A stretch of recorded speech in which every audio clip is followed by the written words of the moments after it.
Given an equation of a line, we can find equations of parallel and perpendicular lines. Let's look at the following example in slope-intercept form. Y equals 3/4 x plus 3. The slope of this example is 3/4, and the ordered pair of the y-intercept is 0, 3. Lines that are parallel will have equal slope. Lines that are perpendicular or intersect at a right angle will have slopes that are negative reciprocals. Let's look at some examples.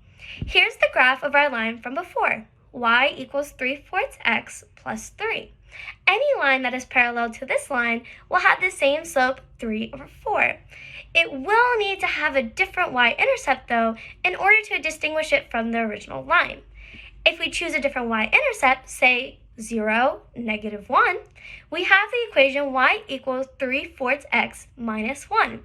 The result is a pair of equations whose lines are parallel. Now, the perpendicular lines intersect at a right angle, and their slopes are negative reciprocals. The slope of our original line is 3/4. The negative reciprocal of this value is -4/3. So the slope of any perpendicular line to that line will have a slope that is -4/3. If we choose the point 0, -1 as the y-intercept, the equation of the red line is y equals -4/3 x minus 1.